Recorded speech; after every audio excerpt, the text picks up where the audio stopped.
Good evening, everybody. Thank you so much for coming, and thank you to the OU for organizing such a wonderful evening. This is my first time in OU Modi'in. It's nice to see some of the Modi'in friends, people who live locally. Yeah, exactly. Give it a shout out there. And nice to see family as well. My brother-in-law, sister-in-law here. I want to talk to you a little bit about Teshuva. Now, you might think that's not really very novel because that's what rabbis stand up and talk about this time of year. But I don't know about you, but I get a little bit frustrated in Elul. I'm sort of faced with this reality that I'm meant to be undergoing a process of Teshuva. And one of the frustrating things, I don't know about you, but I find is that I end up having to kind of do Teshuva for the same things that I did Teshuva for last year and then the year before and the year before. And it's like that kind of almost like inevitable like diet that you're going to go on that you know is not going to work, but you're just going to do it because you tried it before and it's not going to work the next time either. And I feel that there needs to be something to break out of that cycle. What I'd like to suggest today is something a bit more proactive, maybe rather than just trying to say, well, I'll try not to do that, and I'll try not to do that, I'll try not to do that, but to do something a little bit different. And I want to make 3 suggestions about how we could maybe engage in something more proactive, a venture for the next year, a challenge for the next year, a task that we can take on. And you can choose if you like any of these 3, fine. If you don't like them, then find something else. But I feel that there's a need to do something a little bit more proactive. So let's have a look at this. We have about 40 minutes. And we're not going to look at every single source here, but I'm going to suggest to you basically three models for proactive Teshuva based in the Rambam and based in Rabbi Kook. So the first thing I'd like to do is maybe just mention that we need to look again at the concept of Aveira. I don't like the word sin. Sin sounds terribly Catholic, just like confession. I need to break out of those translations. But at the end of the day, we do think about Aveira, about missing the mark, Chet, also the idea of missing a target, in a very different way to Christianity. And we're often, I think, overwhelmed with Christian overtones in the way we think about these things. We regard Aveira, sin, as an inevitable reality of the human condition, and therefore there's no point feeling bad about the fact that in principle we do Aveiras. It's built in, it's baked in.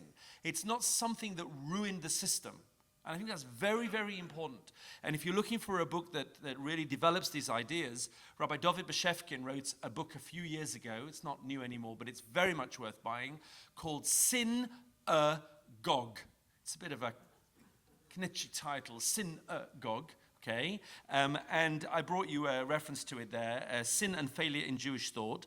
And there he approaches many different paradigms of Chet and Teshuva that we don't tend to study as much in the thought of Rabbi Nachman of Breslov, in Kotsk, in Pshischa, in Rabbi Tzadok Cohen, in Rabbi Kook. You see, has a Hasidic bent. Rabbi Beshefkin also has an excellent podcast, which I'm sure many people are familiar with, called 1840, 1-8 and then FORTY, where he interviews lots of very interesting guests about lots of topics. And he has a lot to say about those things as well. And one of the things that's flagged there is source number 1, which, when you think about it for a few minutes, really changes the whole way we look at this. So if you look here in number 1, let's look with me together in Sanhedrin. It's quite a well-known midrash. Amar Rabbi Yochanan bar Rabbi Chanina. 12 Shad Hava Hayom. That first Friday, that first Yom Shishi, Yom HaShishi, that we had was a very, very busy day. And the Midrash goes through and says what was happening on that very first day, that Friday when man was created. Sha'ar Rishona Utzbar Afra. So the first hour of the day, at the beginning of the day, so God collects all the materials. Obviously, none of this is meant to be physical, literal. It's meant to be representative of what's going on. God collects the materials, the raw materials, to create mankind.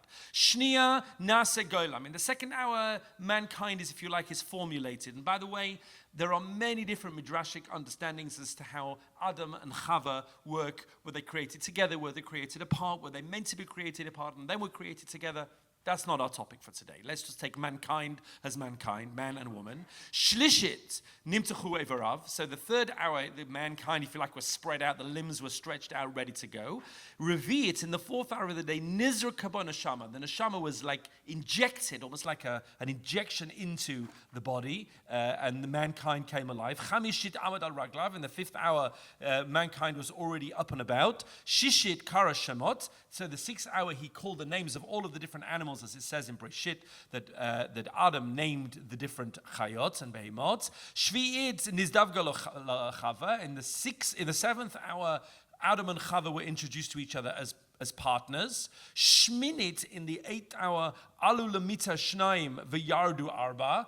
Literally, 2 went into bed and 4 came out, meaning Cain and Hevel were born, as it were, whatever this means, midrashically speaking, in that eighth hour. So now they're in the Garden of Eden. Tish'it nitztavu shelo le'echol min ha'ilan. In the ninth hour, they were given the command, don't eat from the tree. Asirit sarach. In the 10th hour, they ate from the tree. It didn't take them very long. Achad Esrei, in the 11th hour, Nidon, they were judged in the 11th hour. And Shteim Esrei, Nitrad V'halach. In the 12th hour, they were given their marching orders, and off they go. Busy Friday. You think your Fridays are busy, okay? This is busy Friday. The point here, though, is that the sin, the chet of Adam and Chava, is not something that happened later to interrupt, to destroy the paradise of Gan Eden. The chet of Adam and Chava was part of the 7 days of creation. It's baked into creation.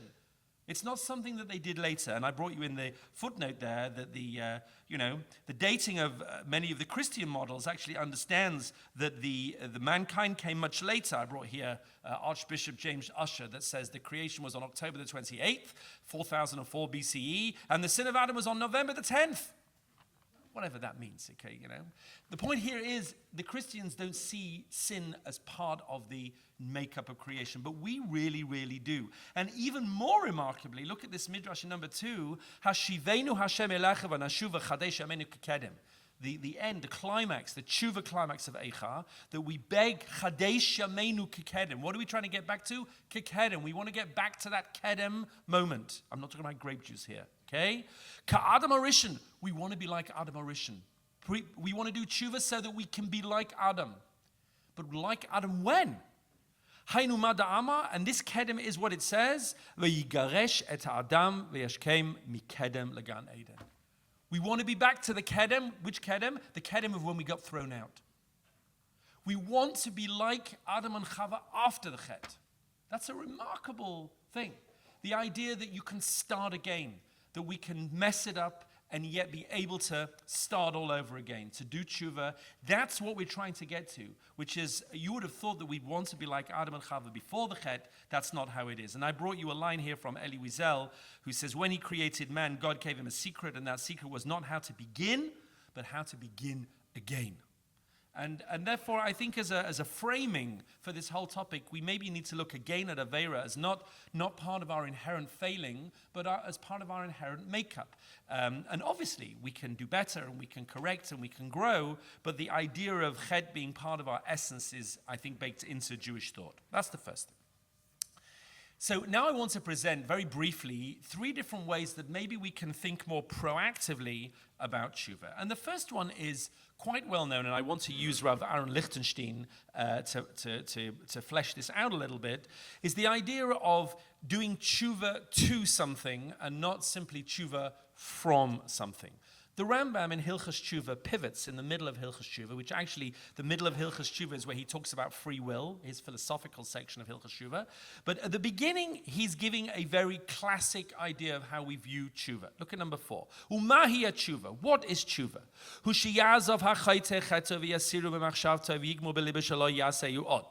The first thing of tshuva is I have to get rid of, try and leave behind the chet. A lot of people don't realize, they often trot out, well, what does the Rambam say tshuva is? The classic 3. You have to regret what you did, you have to confess what you did, and you have to resolve for the future. That's actually only chapter 1. of Hilchot Tshuva. In chapter 2, he adds a fourth element, which is it's all very well regretting, confessing, and resolving, but you have to actually do something to let go. You have to change something, do something different, so it's not just going to repeat itself again, but you're still moving away. Shne'emar, Ya'azov Rasha Darko. He should leave behind his way. And then he gets into his 3. You have to regret what you did and confess what you did and resolve for the future, so that HaKadosh Baruch Hu in this moment could say, yes, that's a real tshuva. That's the beginning of Hilchos Tshuva. But by the end of Hilchos Tshuva, the Rambam has pivoted to something quite different. Turn over the page to page 2, please. Says the Rambam in number 5, Gedola tshuva. Look how amazing tshuva is. Shemekarevet et ha'adam l'shchina, completely different focus. It's not you're trying to get away from something. It's you're trying to get towards something. It's mekarevet. It brings you forward. It brings you closer, he says to the Shechina. She'ne'ema shuva Yisrael ad Hashem Elokecha. Make tshuva towards, go towards Hashem. She'ne'ema lo yishavtem adai nu'um Hashem. You have not yet come to me. She'ne'ema im tashuv Yisrael nu'um Hashem elai tashuv. It's all leshonot, it's all language of moving towards, not moving away from. We're not trying to leave behind. If, he says, a person can do tshuva, beat it back. It's me that you're coming to, says God. It brings closer those who are far. Just yesterday, sanui lefanav. This person was rejected before God. Meshukatz, he was disgusting on some level. Muruchak, v'to'eva, v'hayom hu ahuv, nechmad, karov, yedid, etc. And I just brought you, I'm not going to read all the psukim, but 6, 7, 8, and 9 are psukim from Tanakh, from the Navi, that all talk about going away, a tshuva away. Ish midark, shuva na ish midarko. That's number 6. V'shuva midrachav. You have to get away from something. And number 8, v'shuv rasha midarko, shuva midarchachem, shuva midarkam, etc. But whereas 10, 11, 12, and 13 are the other kind of tshuva.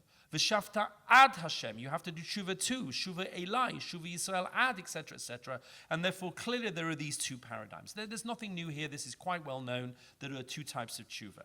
And I brought you, if you like to frame the question, a small piece by Rabbi Taubers here, Rabbi Michael Taubers in number 14. It's relatively easy to understand, if not necessarily to accomplish, what one must do to engage in the first type of tshuva discussed here, namely, as outlined by the authorities, to recognize one's transgression, regret it, verbalize his confession, commit to avoid repeating it in the future. What must be done, however, to achieve the goal of the second type of tshuva, establishing a closeness with Hashem, is less obvious. What exactly should one be doing in order to build this desired relationship? The question is further compounded by the fact that, as indicated by Rabbeinu Yonah, one can be successful in terms of the first goal, that is, his past transgressions can be forgiven, and any punishments previously deserved set aside, but yet still not be anywhere near where he wants to be in terms of the connection to Hashem. What then should this person be doing?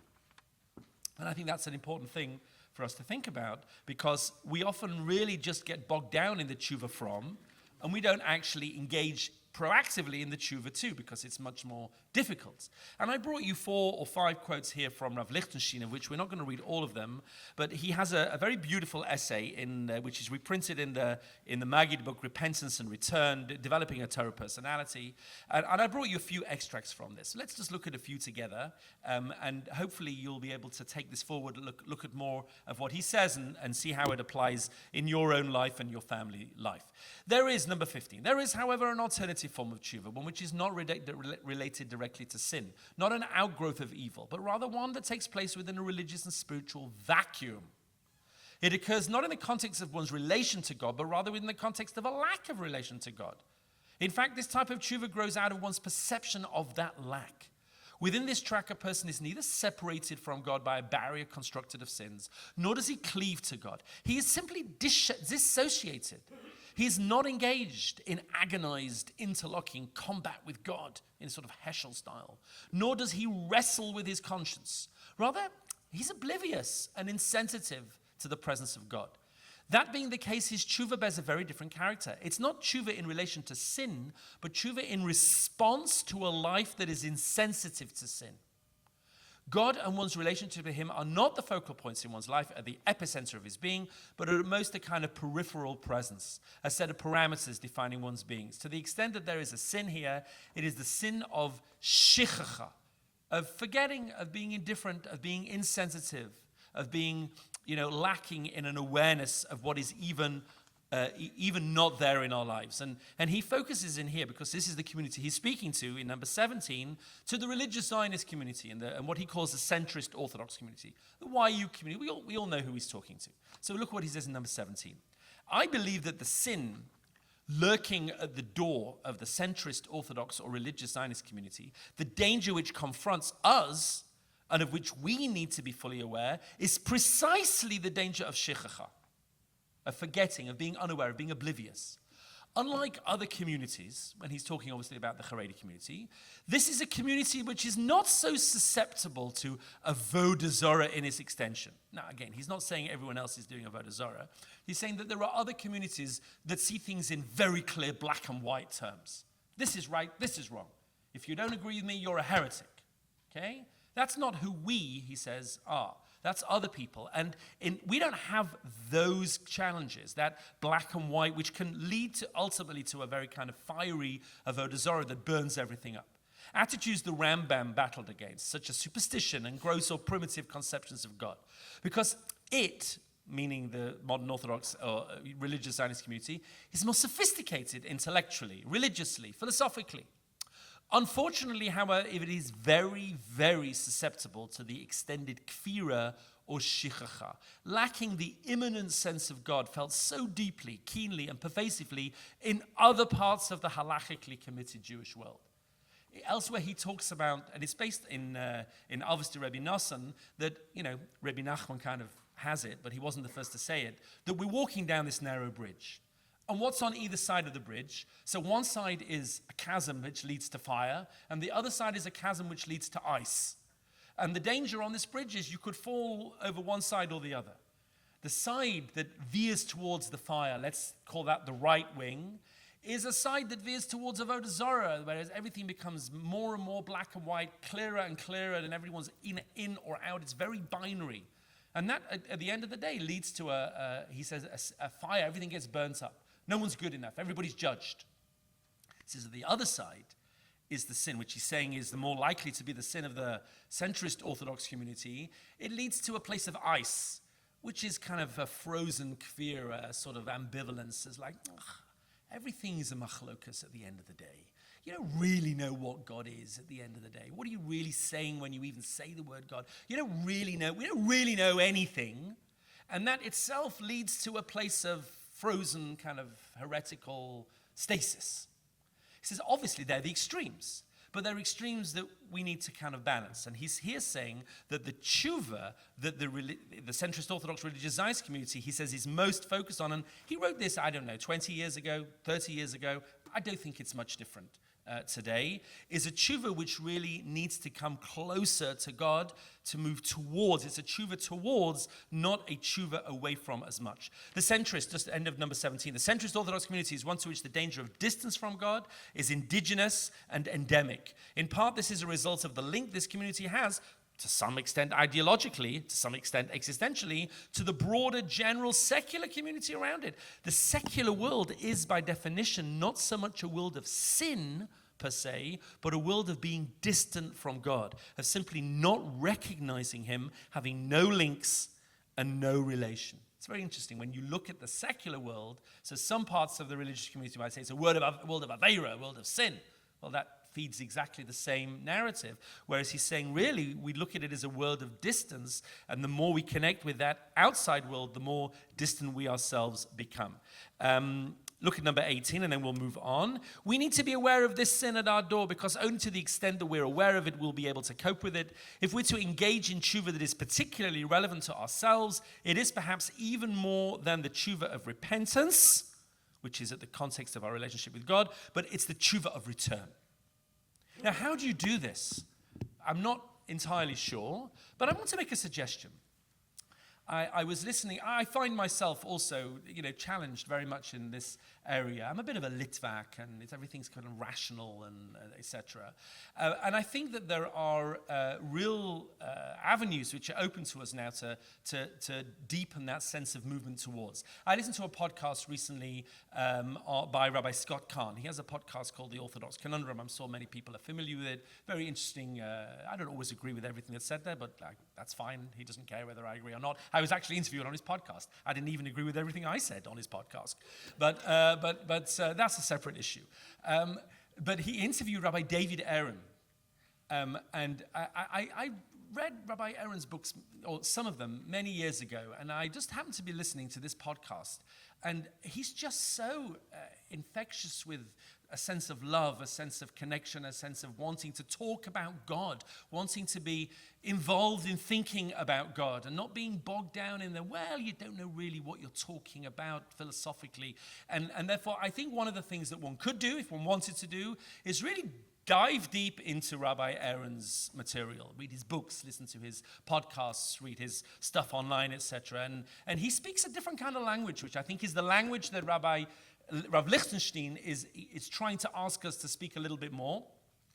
And I think that's one area that one could really proactively engage in, more God talk. I like the fact that he mentioned there that what did the Babylonian Amoraim call God? What was their name for God? And the answer was Rachmana.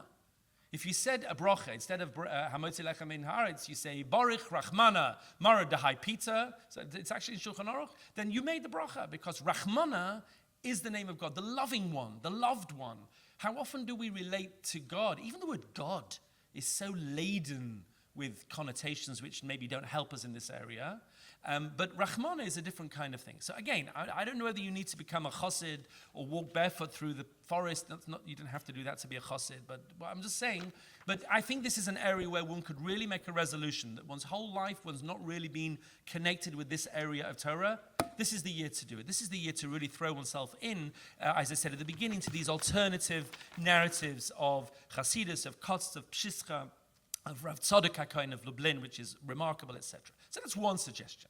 Suggestion number 2, let's look at Rav Kook. A very different suggestion. Turn to page 4, please. So Rav Kook obviously has a lot to say about a lot of different things. And I want to just focus on one thing that he talks about, which is the importance of learning Kabbalah, of learning a system that will link up all of the details, that will give us a structure that will help us to fit all of the particular aspects of Judaism which are in our lives into something which fits together in a much bigger way. I once heard from Rabbi Tatz many years ago something similar to this, where he said one of the challenges that we have is that, Torah is called an Eitz Chaim, it's called a tree. And a tree is a very organic, by definition, structure. It has a trunk, it has branches, sub-branches, twigs, leaves, and the leaves themselves have the most beautiful, delicate structures, fractal structures often. And what we often see when it comes to Judaism is random leaves. Certainly when I teach students that came out of high school, and the truth is, after high school, for most people, there's like a 3 or 4 year window where you can really get to grips with these things, and then you just get kind of frozen into wherever you were before, and you can break out of that, but it's hard. But we tend to see little leaves all over the place. There's a detail here, there's a detail there, there's a detail here, there's a detail there. Having a system that can actually put that together and see a structure, how everything is connected. I remember he told me that they used to go to a shibur of Simcha Wasserman, on Motzei Shabbos, I think he said it was. And Rav Wasserman used to say to the guys, what do you want to talk about? So one guy would say, I want to talk about why good things happen to bad people and why bad things happen to good people. Okay. And one person would say, I want to talk about the status of matzah crumbs on second day Yontef in Chutz La'aretz. I just made that up. Whatever. They would all talk about some completely disparate thing. And Rav Wasserman would say, give a shir that connected all of the parts. And when they asked him, how did you do that? He says, well, I just looked at where each detail was on that tree of a Torah, and I talked about the one thing, which was the point at which they all intersected, the point that they all came out of, and that obviously covers all of them. Now, to have that kind of structure in front of you is a wonderfully inspirational thing, but it's very hard to get. So have a look at what Rav Kook says here in number 20. HaChutzpah The ikvasa de Mashiach, the chutzpah of the generation leading up to Mashiach, ba mipnei she'ha'olam huchsha kvar. This is a very big theme in Rav Kook. It's not because they've sunk to a low level, it's because they're already on a high level, and the people, the young people especially around us, are no longer satisfied with the kind of trite Torah that we sometimes give out. They need something more, they need something better. Ad kedei litvor et havana, they demand to understand. Eich kol hapratim he mekusharim im haklal. How do all the details connect with the general principles? Ve'ein prat bilti mekushar im hagodel haklali yachol lahaniach et hadat. Because no detail which is left unconnected with a structure is ever going to really satisfy you. It's always going to leave you with a feeling of, it's just like a detail. These rabbis, they just got so bogged down in details, and that's frustrating. And by the way, the church has been throwing this at us as an accusation for millennia, that you're too bogged down in the details. And sometimes we really hear that. And Rav Kook says, yes, because we need a structure. If we could just, he said, get to a Torah, the Torah that you can really grow a soul from. If we could just see all the connections with the specifics and the details, Chua, then Teshuva, real Teshuva, the tikkun ha'olam, and a universal improvement in the whole world, that comes with it, and through that, that would be, you'll be able to realize that. You've got to get past the details, the important details, but you've got to see the structure. Let's carry on. We're just going to read this source in detail. Aval, however, kevan shehayitrashlut Garma she'or Torah pnimit. So because we've been negligent, we've been lazy, and as educators sometimes, that this inner Torah, that requires, it demands its own elevation, lo hafiyah ba'olam karoi, is not being brought out in the world appropriately. That's why this claim, this demand for structure is coming out. Where all the details fit into a superstructure. And that hasn't happened yet. And this leads to a terrible devastation in people's spiritual lives. We need to have a system, a cure. We need to find a spiritual cure. We have to give a koach, we have to give an injection to the spiritual, if you like, drive of people, so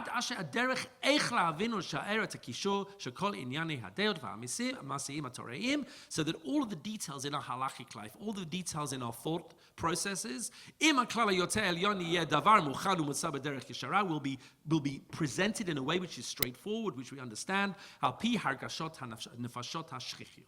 which, in a way which people, normal, regular people understand. Not some highfalutin, deeply complex 50-year limud, but something people can understand. That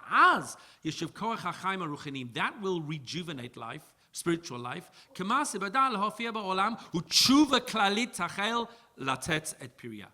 then a real tshuva, a real genuine tshuva, like we said before, a tshuva too, will be able to bear fruit. And later he talks about the one way of doing this is by learning Kabbalah. And sometimes I feel we sort of take the easy route on Kabbalah. And I mean, I'm speaking to you as someone who has never really grappled seriously with Kabbalah, although has got more into it over the last few years. You don't have to be over 40. And even if you did, that's not necessarily a problem for everybody in this room. You don't have to be over 40 to learn Kabbalah, and you don't have to be flying through the air or whatever you think. Kabbalah is a system which is now available to us. There are many, many excellent resources on this, online, in books, many rebbeim that teach this. It's not an esoteric topic anymore.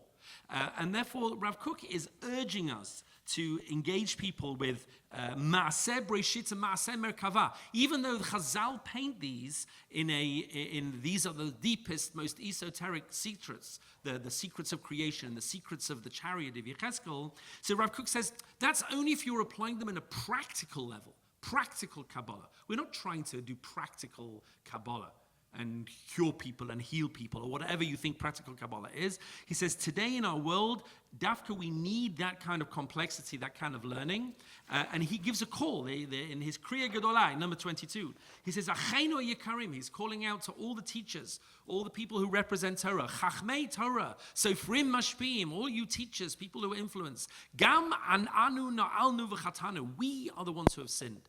Lamadnu, we have learned, or limadnu, I think he means, we've taught, v'chikarnu, pilpalnu, chidashnu, we've given all our chidushim and our Gemara shirim and all these wonderful things. Katavnu, v'tziarnu, we've written and we've designed new structures in Torah, aval shechachnu et Elokim. We've forgotten about God, v'uzah, and the power of God. V'lo shamanu l'kol nevi'im, and we haven't listened to the Nevi'im. And he goes on to talk about the idea of bringing out the razei HaTorah, the secrets of Torah, the Kabbalistic Torah. And if you just turn to page 5 just for a second, he has he talks about a weariness that comes out of dry, narrow Torah. He talks about, and in the source, the large source that we didn't look at in depth, he talks about a sort of desiccation, that people just learn Gemara and Gemara and Gemara and Gemara and Gemara. And he says, you need to learn that stuff, but it can't be the sum total of what you're learning. It'll just leave you dry.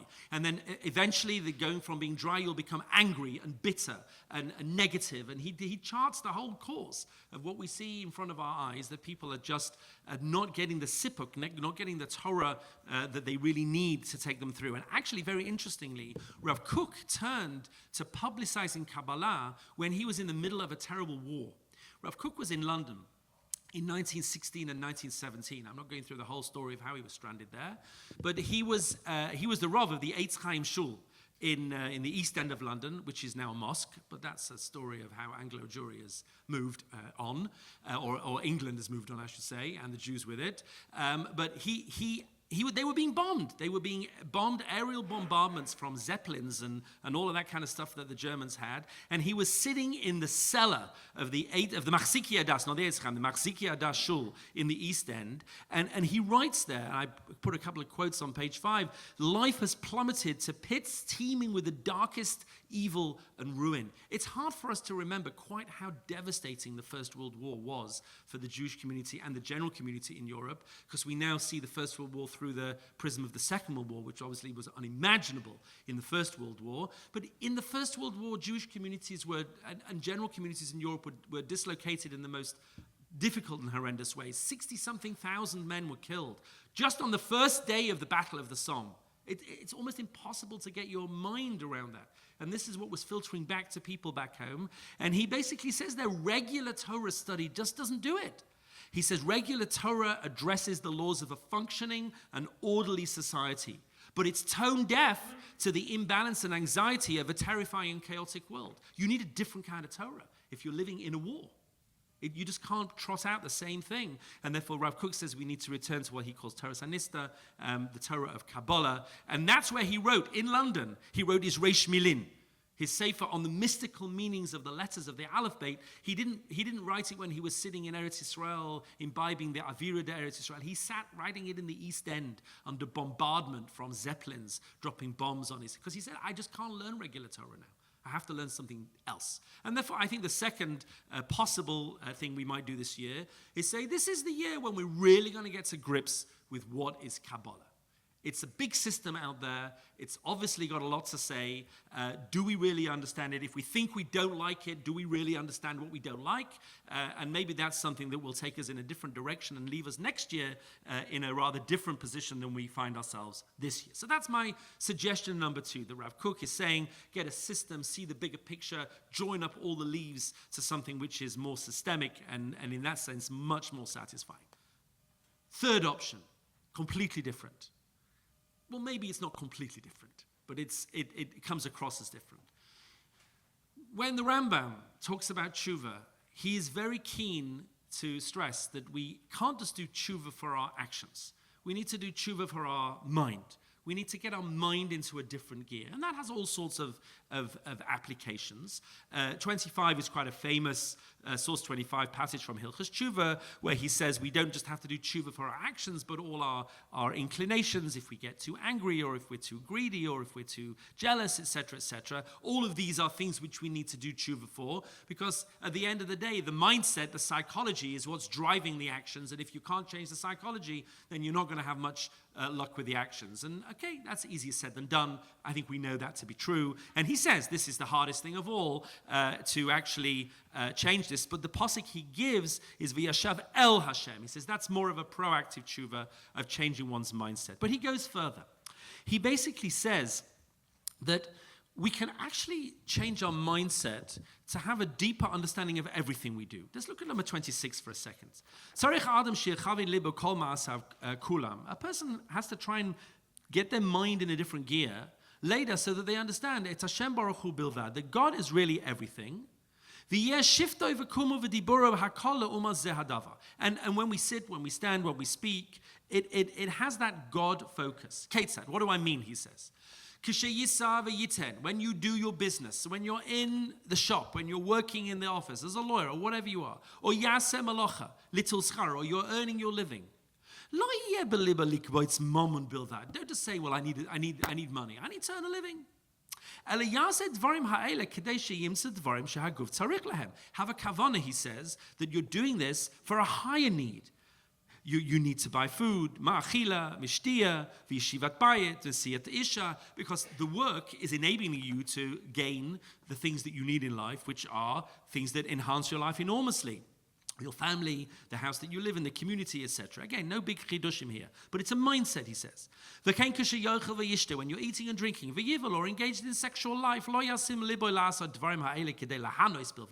just say, oh, I love this honey, I love this, cereal, and I really like having these relationships, because you like it, but do it because it's good for your body, it's good for your health, it's good for your relationship, it's good for your mind, for your mentality, for your psyche, meaning have that higher level of intention in the things that we do. And he actually spells this out in a much more detailed way. We're going to see more in Nevuchim in a second. And this is also true, and here is more of a chiddush, in our mitzvot. Because he says it's not just good enough to do the mitzvah. We owe it to ourselves to understand why we're doing the mitzvah. A mitzvah for the Rambam is instrumental. It's not the end in itself. And this is where actually he'll differ from the Kabbalists in a significant way. Because the Kabbalists will say that shaking a lulav is going to do something in the cosmic realm, which is going to make that difference. The shaking itself makes the difference. And the Rambam, as a rationalist, will say, no, shaking the lulav will help you get your mind in the right gear where you'll have a deeper understanding of reality and a closer connection with God. But the mitzvah is a means to an end. Look in number 27. Consequently, he says, there is a cause for every commandment. Every positive or negative precept serves a useful object. In some cases, the usefulness is evident, e.g. the prohibition of murder and theft. In others, the usefulness is not so evident, e.g. the prohibition of enjoying the fruit of a tree at the first 3 years, or of a vineyard in which other seeds have been growing. Those commandments whose object is generally evident are called mishpatim, and those whose object is not generally clear are called chukim.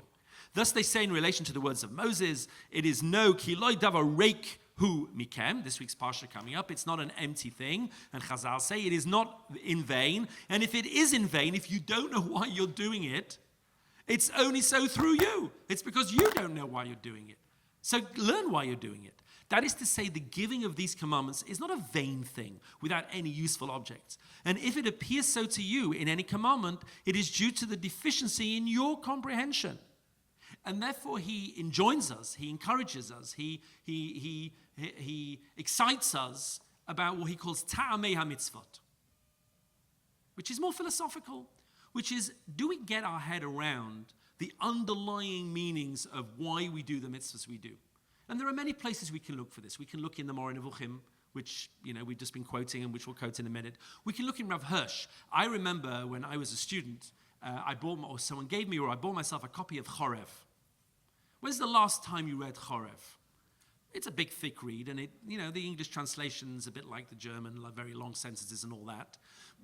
But at the end of the day, it's a really inspirational, really exciting book. Because Rav Hirsch presents in the 19th century a rereading of mitzvot, explaining why they make sense to a modern person. And much of what Rav Hirsch says in the 19th century speaks to us still as moderns in the 21st. But of course, Rabbi Sachs and others have gone past that and taken that into the modern era as well. But this idea that mitzvot are not an end in themselves, but are a means to an end, is actually, I think, a very important thing. And I brought you here in source 28, which I'm going to finish with. We'll finish in a few minutes. He goes through quite famously, he says there are actually 4 levels, which turn out to be 5, of personal perfection. And he says you really need to kind of put a bit of thought into this. We need to really have a plan as to how we're going to do this. And it has to be done in order. He says, first of all, he says we've got to get our money in order. Because if our money's all over the place and we can't make a living and things are very difficult, then we're not going to have the brain to focus, etc. So obviously this is often very difficult. But he says, first of all, we've got to get our financial life in order. Then he says the second kind of perfection is to get our physical life in order. Like he says, don't just eat the foods that you think are tasty, but eat the foods that are healthy and get yourself into some kind of regime which is going to make you healthy in body, healthy in mind. That is a necessary prerequisite to even doing the mitzvahs. Then he says, when you're getting into the mitzvahs, actually understand what the mitzvahs are for, what they're doing, what they're trying to produce, what they're aiming for, how are they trying to move you, in what direction, why you're doing them. And the reason the next level is because the next level of perfection is intellectual perfection. Learn, and let me just read this, the fourth kind. The fourth kind of perfection is the true perfection of man, the possession of the highest intellectual faculty, the possession of such notions which lead to the true metaphysical opinions as regards God. What does that mean in real time? Let's say there are 25 big Machshevet Yisrael issues in Jewish thought.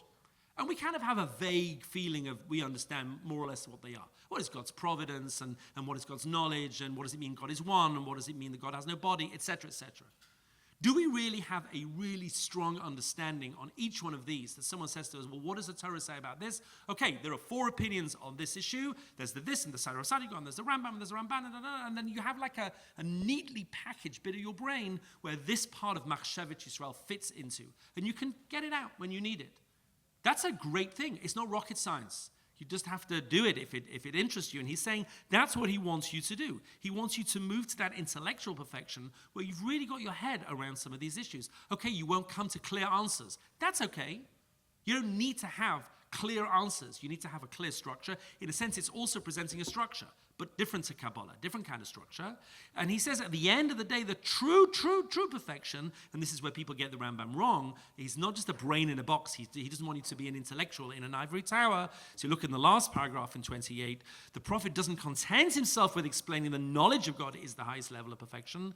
He says, however, the man can only glory in the knowledge of God, in the knowledge of his ways, in his attributes, his actions, and therefore copying God.